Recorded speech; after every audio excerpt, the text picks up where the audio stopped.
오늘 우리에게 주신 하나님의 말씀은 마가복음 1장 14절에서 15절의 말씀, 신약성경 53면입니다.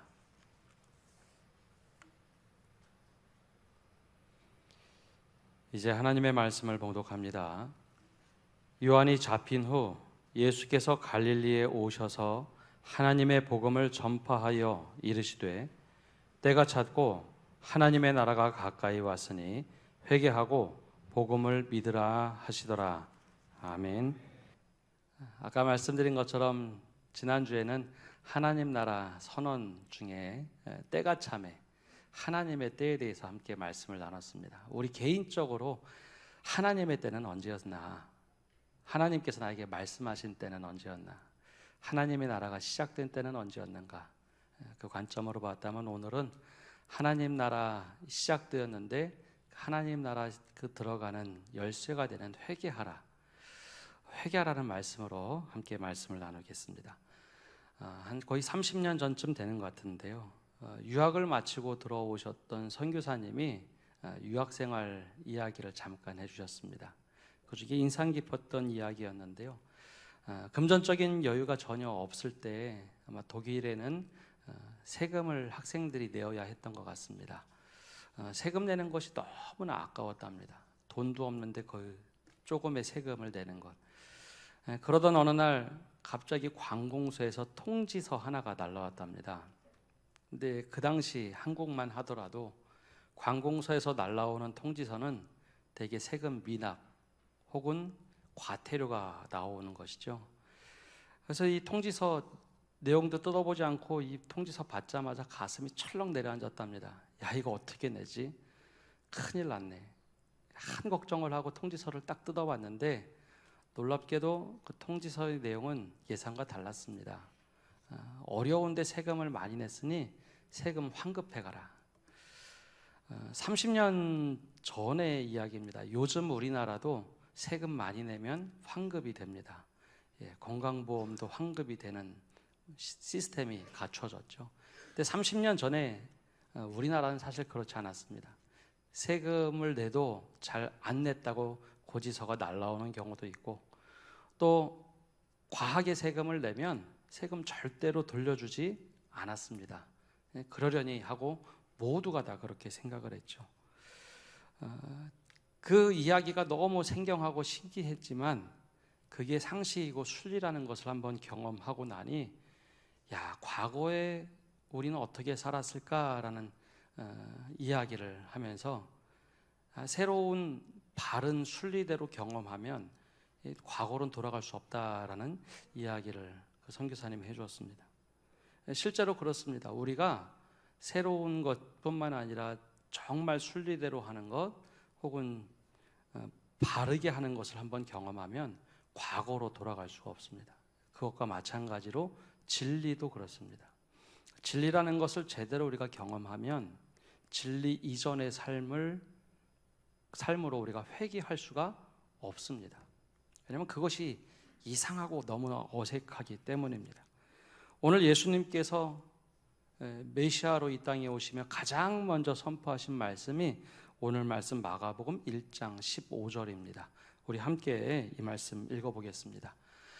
이르시되 때가 찼고 하나님의 나라가 가까이 왔으니 회개하고 복음을 믿으라 하시더라. 아멘.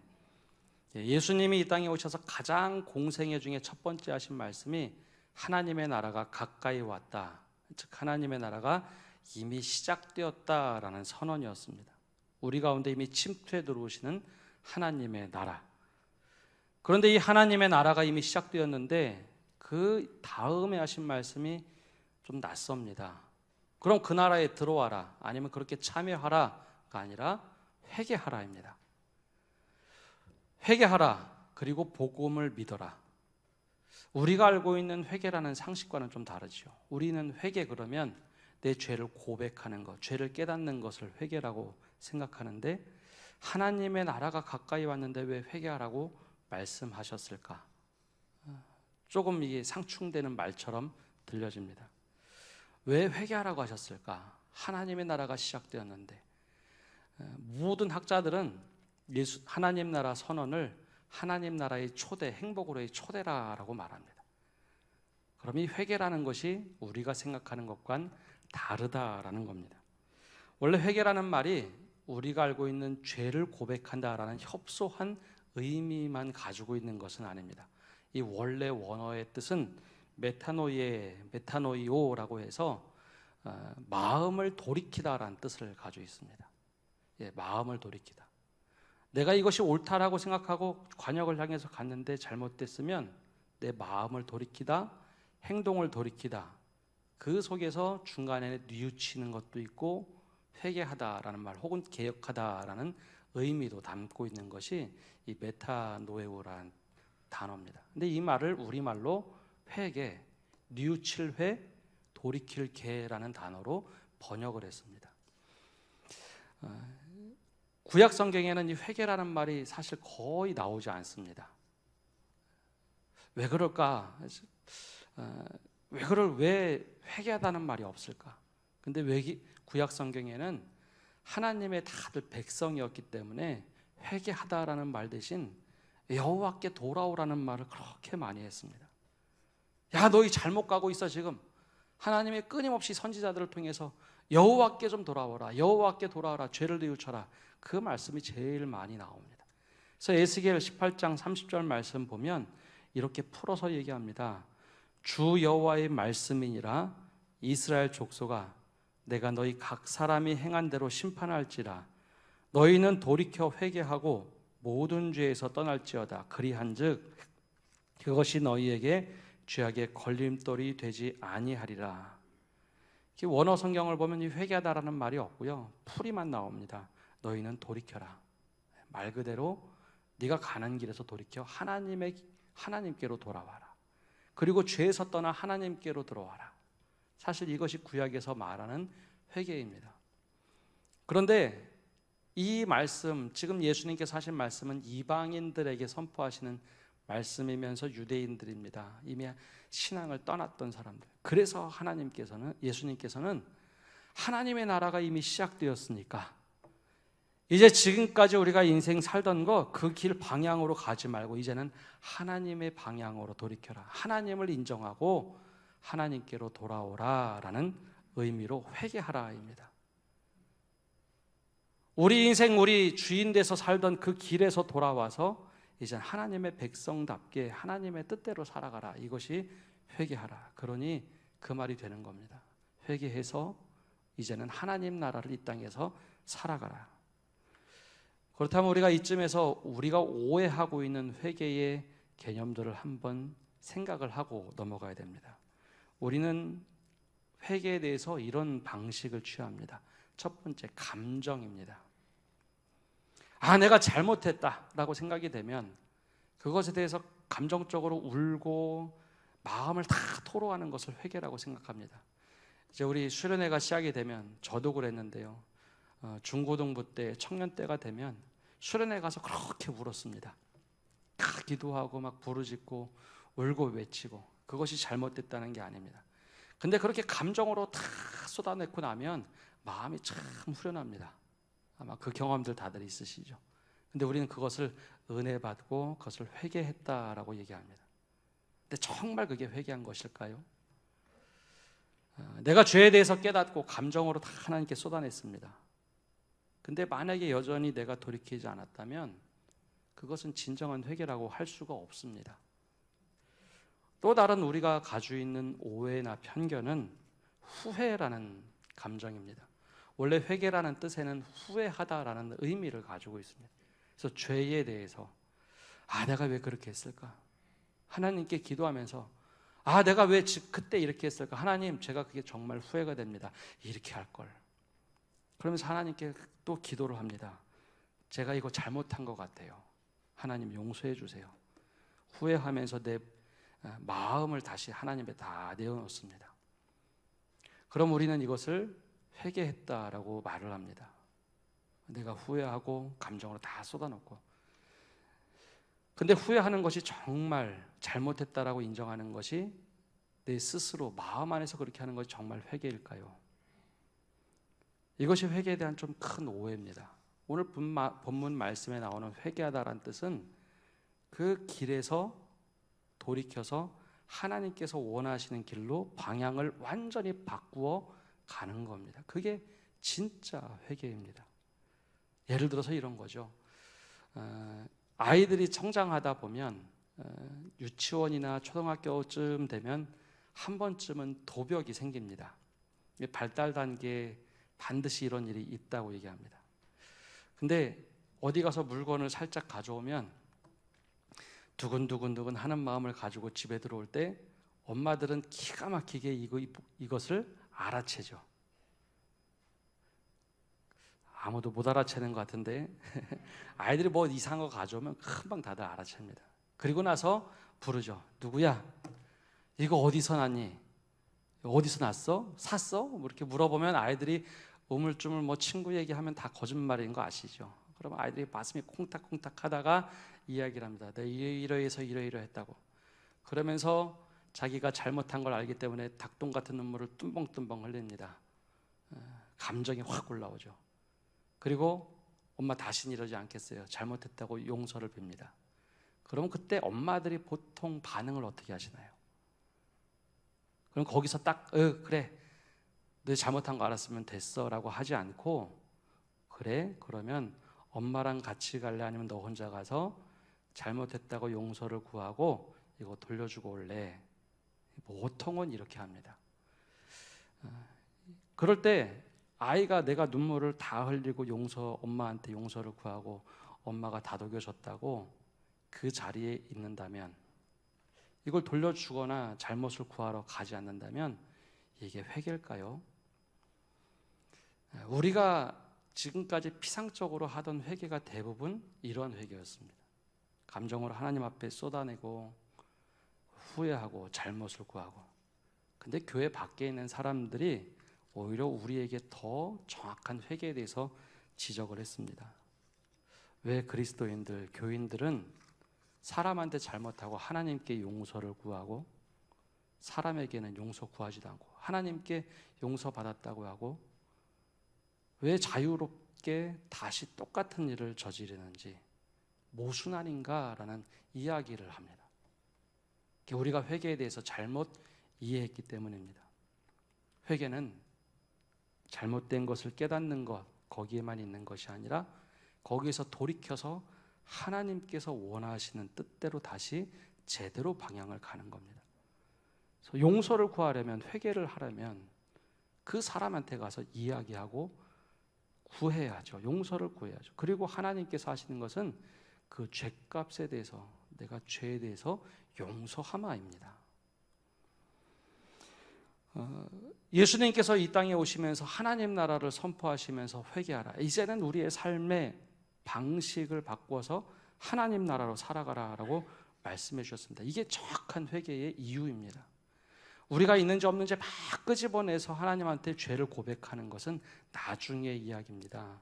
하나님이 하나님 되셔야 돼요. 그래서 우리가 하나님께 회개할 때, 하나님 나라가 가까이 와서 회개한다고 할 때 그 영역이 필요합니다.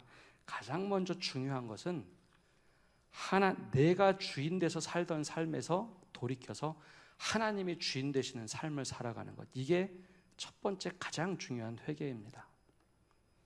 예수님이 내 삶의 주인이 되셨다라는 것을 인정해야지 회개가 되는 것이죠. 그것이 먼저의 회개입니다. 사람은 기본적으로 타락한 이후에 모두 다 내 중심적으로 살아갑니다. 아기들도 그렇습니다. 아기들도 세상이 내 마음대로 돼야 돼요. 먹을 거 달라고 울고, 입을 거 달라고 울고, 똥 싸도 울고, 오줌 싸도 울고, 내 마음대로 다 되어야 합니다. 근데 이것이 성장하면서 조금 없어지는 것 같지만 그건 더 깊은 내재함으로 바뀌어버립니다. 그래서 일반적으로 내가 주인이 되는 삶을 살려고 합니다. 내가 내 인생 책임지고 내 가족 책임지고 내 죽음까지도 책임지는 것이 인간의 자유라고 생각하는 것이 우리들입니다. 그때 우리의 인간에게 기본적인 욕망 보통 두 가지 정도가 나옵니다.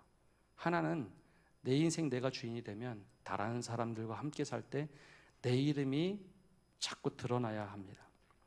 성경에서는 이것을 가장 먼저 보여줬던 사건 중에 하나를 바벨탑으로 지목합니다. 하나님께서 홍수를 통해서 다 심판하셨어요. 그리고 사람들이 남았을 때 뭐라고 하느냐면, 야, 우리 탑을 높게 쌓자. 그리고 나서 우리의 이름을 온 세상에 퍼뜨리자. 하나님의 이름이 아니라 우리의 이름을 온 세상의 지면에 알리자. 그리고 우리가 더 이상 흩어지지 말자. 이게 내 중심성입니다. 두세 사람이 모이면, 예수 그리스도의 이름으로 두세 사람 모인 곳에 내가 함께하느니라 라고 했는데, 이 말은 거꾸로 뒤집어 보면 두세 사람이 모이면 정치가 일어납니다. 주님의 이름으로 모이지 않으면 우리는 정치인이 아니라 정치를 실제로 합니다. 그때 내가 주장하는 거나 내 이야기가 더 많이 드러나야 합니다.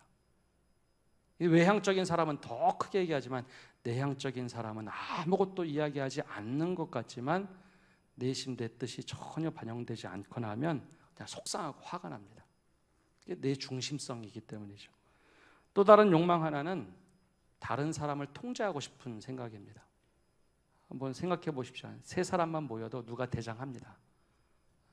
그게 인격적인 대장이면 잘 이렇게 화합해 가는데, 보통은 어느 순간에 야, 이거대로 하자, 통제하고 싶어 하죠. 근데 거기에 가장 냄새를 잘 맡는 존재 하나가 있는데, 그게 돈입니다. 성경은 돈을 돈이라 하지 않고 만몬신, 돈의 신이라고 얘기하죠. 여기에 돈이 주어지면요, 하나님과 같은 힘이 생겨납니다. 지금은 돈만 가지고 있으면 하나님이 할 수 있는 일 거의 대부분을 하는 것 같습니다. 그거로 사람들을 통제하고 지배할 수 있습니다. 하나님의 자리에 올라간 것 같은 착각을 하도록 만들죠. 그런데 우리가 이렇게 살아가는 세상이었음에도 불구하고 예수님이 찾아오셔서 말씀하십니다. 인생 그렇게 사는 것 아니라, 방향 그렇게 갔지만 지금 잘못되었으니 이제는 방향을 돌이켜 하나님이 주인 되신 삶을 살라라고 우리들의 초대하시며 인생의 방향을 바꾸라는 겁니다.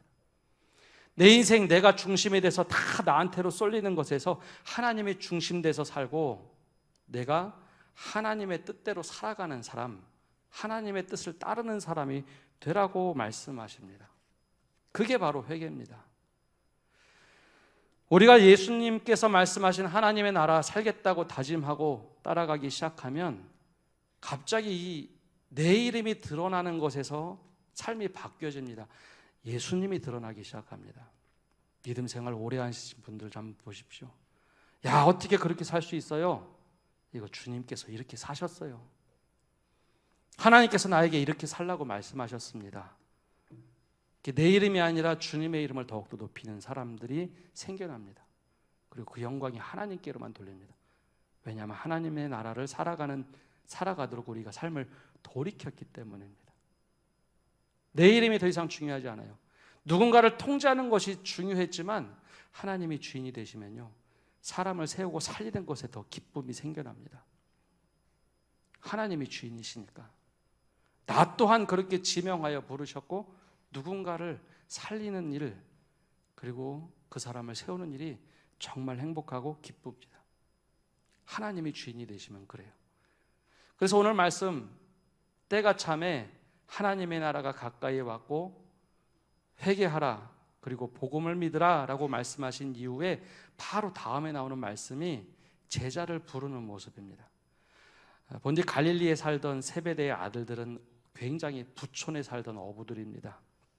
근데 그 어부들에게 예수님이 말씀하시죠. 나를 따라오너라, 내가 너희를 사람을 낚는 어부가 되게 하리라. 그 말씀 하나 듣고 자신이 가지고 있던 그물을 내던져 버리고 갑니다. 내 이름이 더 중요한 것이 아니라 주님의 뜻이 더 중요하다는 것을 깨닫고 그 초대에 응답하는데 따라갔다. 내 삶에 가는 길을 가지 않고 방향을 돌이켜 따라갔다. 그 이야기가 마가복음 1장부터 끝까지 계속해서 회개하는 모습, 즉 돌이키는 모습이 나옵니다. 그래서 회개는 단 한 번 하는 게 아닙니다. 내 인생에 하나님이 이게 주인이 되셨나? 어떤 게 주인이 되셨나?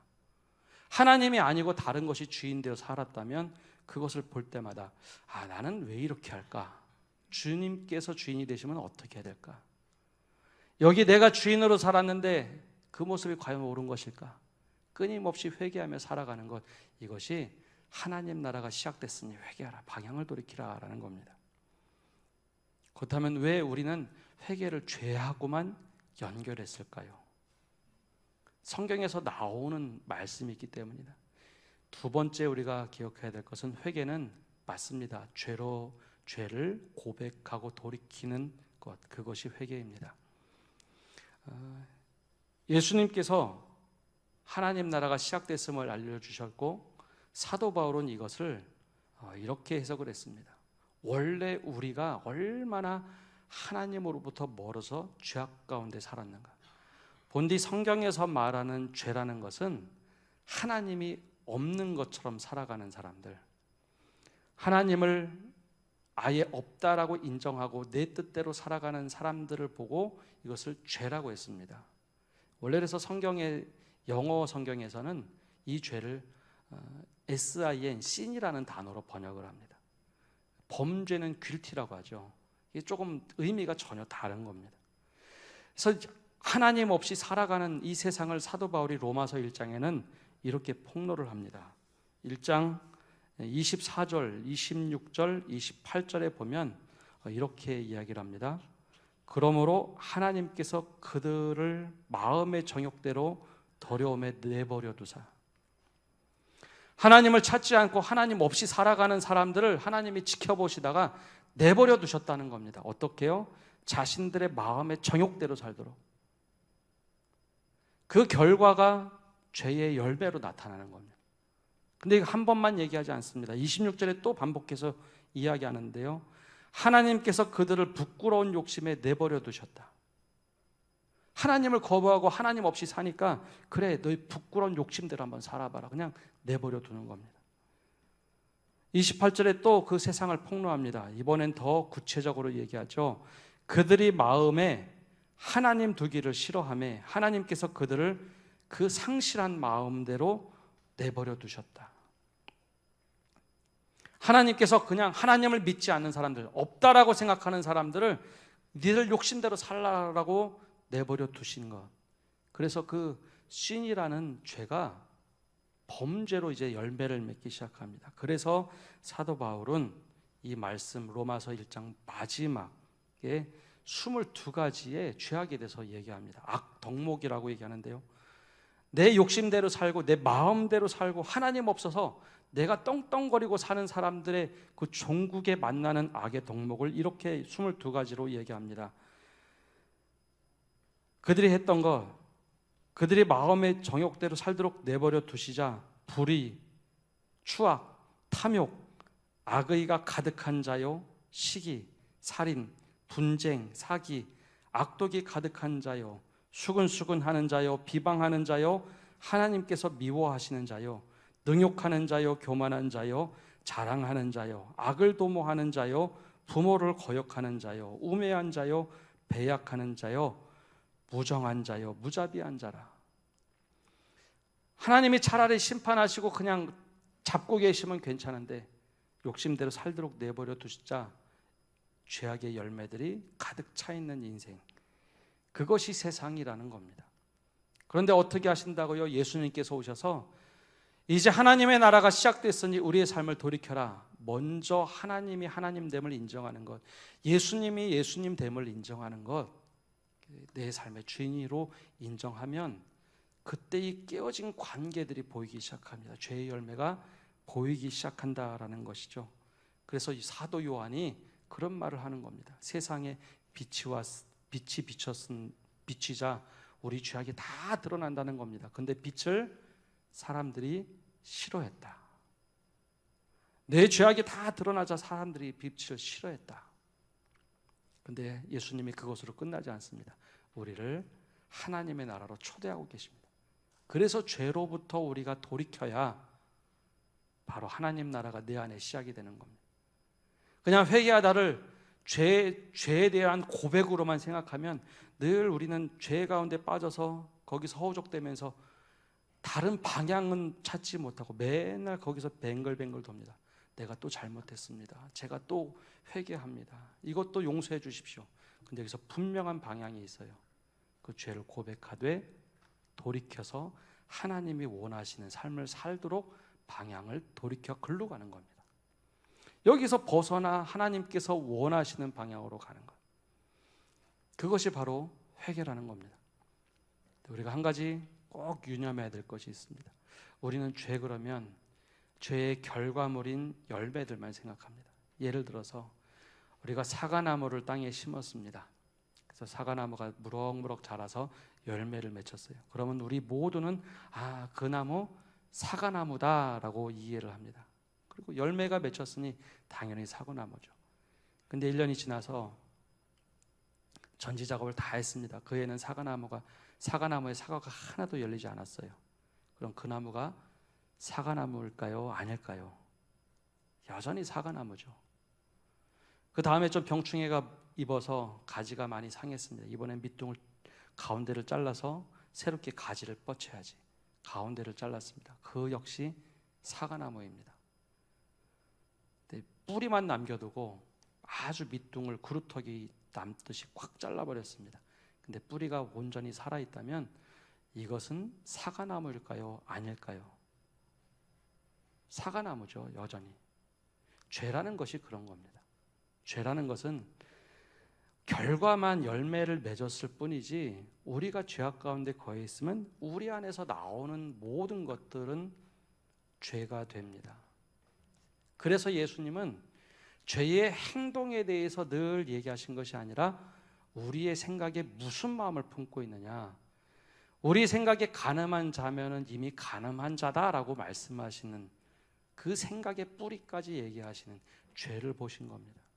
그래서 성경에는 쓴뿌리를 제거하라, 이것이 마음의 쓴뿌리도 있지만 죄악의 뿌리를 다 뽑아내야지 그 방향을 돌이켜서 하나님께로 가야지.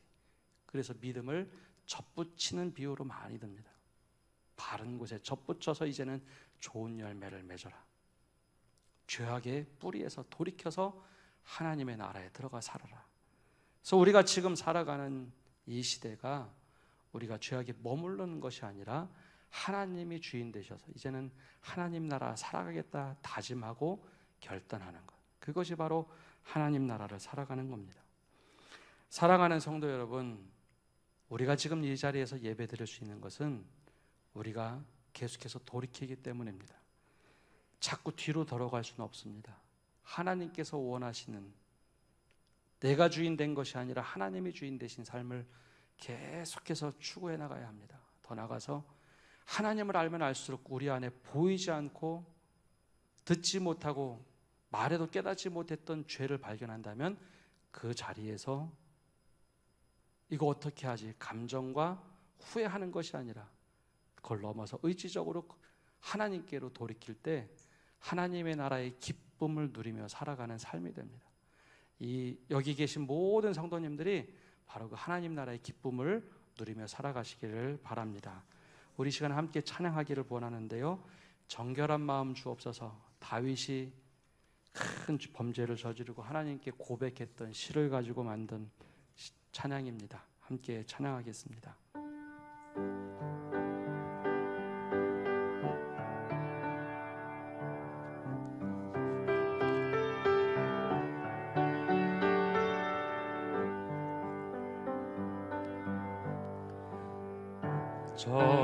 정결한 마음 주시옵소서. 오 주님, 정직한 영을 새롭게 하소서. 정결한 마음 주시옵소서. 정결한 마음 주시옵소서. 오 주님, 정직한 영을 새롭게 하소서. 나를 주님 앞에서 멀리하지 마시고 주의 성령을 거두지 마옵소서. 그 구원의 기쁨, 그 구원의 기쁨 다시 회복시 변치 않는 마음 내 안에 주소서. 나를 주님 앞에서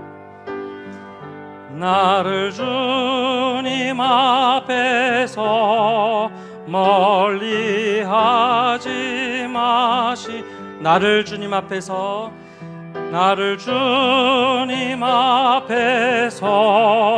멀리하지 마시고, 나를 주님 앞에서 멀리하지 마시고, 주의 성령을 거두지 마옵소서.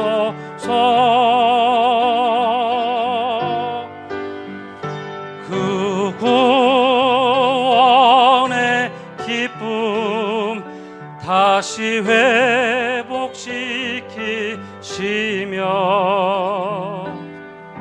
변치 않는 마음 내 안에 주소서. 우리 시간 기도하며 나갑시다. 우리 기도하실 때에 내가 주인 되어서 살아오면서 그 방향, 모습들, 주님께서 원하시는 방향, 주님이 주인 되신 삶을 살겠다고 우리 시간 다짐하며 돌이키게 달라고 기도합시다. 다시 한번 또한 기도하실 때는 주님, 제가 주님 인정하지 못하고 살았습니다. 주님, 우리를 내버려 두지 마시고 성령께서 인도하셔서 주님께로 돌이키게 해주십시오. 우리가 맺는 열매가 죄악의 열매가 아니라 이제 뿌리를 뽑아서 주님께서 원하시는 성령의 열매 맺는 접붙인 사람이 되게 달라고 우리 간절한 마음으로 기도하겠습니다. 하나님 아버지, 시간 기도하며 나갑니다. 주님께서 이 시간 함께하여 주시며 말씀하여 주옵소서. 내게로 돌아오라고 말씀하시는 그 주님의 음성, 하나님, 우리가 듣고 반응하게 하여 주시옵소서. 내가 주인 되어서 살아서 내 이름이 더 드러나야 하고, 하나님, 내가 통제해야 되고 사람을 살리기보다는 이 모습으로 살아왔다면 이제는 하나님이 주인 되셔서 살아갈 수 있는 저희들 되도록 은혜 내려 주시옵소서. 내게로 돌아오라고, 내게로 돌이키라고, 내가 주인 돼서 살라라고 말씀하시는 그 음성 듣고 살아갈 수 있는 저희 되도록 은혜 내려 주시옵소서. 하나님, 우리가 주님을 주인으로 모시지 못하고 살면서 주님, 너무나 많은 일들이 있었습니다. 주님, 간절히 원하오니 주님, 우리를 내버려 두지 마시고, 하나님, 우리를 버리지 마시고 성령의 은혜로 우리를 붙잡아 주시옵소서. 우리를 내버렸을 때 우리 안에 수없이 많이 생겨났던 하나님 죄의 열매들 주님께서 이제는 다 돌이키게 하시고 하나님을 따라 나갈 수 있는 저희들 되도록 은혜 내려 주시옵소서. 다시 한번 주님께서 기회 주실 때 이제 하나님의 나라가 시작됐다고 말씀하시는 그 음성 듣고 따라갈 수 있는 저희 되게 하시고, 이제는 내 모든 것들을 내려놓고 주님께서 원하시는 길을 걸어갈 수 있도록 은혜 내려 주시옵소서. 하나님의 뜻이 살아계신 주님, 우리가 내가 주인 돼서 살아왔습니다. 때로는 돈을 주인 삼아 살기도 했습니다. 하나님이 때로는 없이도 살아갈 수 있는 것처럼 느꼈을 때가 너무나 많이 있습니다. 이제 하나님의 나라가 시작되었으니 나에게로 돌아오라고 하는 그 회개하라고 하시는 그 음성 듣고 내가 주인 된 삶이 아니라 하나님의 주인 된 삶을 다시 한번 돌이키게 하여 주옵소서. 내 삶의 주인 되었던 모든 것을 내려놓게 하시고 내 삶의 주인 삼아 살아갔던 모든 것을 내려놓고 주인이 주님 되었음을 고백하며 회개의 삶을 살게 하여 주시옵소서. 깨달을 때마다 회개하게 하여 주시옵소서. 또한 주님, 우리를 내버리지 마시고 우리의 욕정대로 우리의 마음대로 살아가는 그 모습 내어두지 마시고 주님께서 붙잡아 주시옵소서. 다윗이 고백한 것처럼 주의 성령을 거두지 마시고 우리를 주님께로 돌이킬 수 있는 은혜, 하나님의 주인 삼아 살아가는 은혜 허락하여 주시옵소서. 그래야 모든 것이 주님의 은혜라고 고백하며 오늘 하루하루를 하나님 나라 살아가는 기쁨이 넘치는 삶을 살도록 은혜 내려 주시옵소서. 주님께 모든 것 맡겨드리며 예수님의 이름으로 기도합니다. 아멘.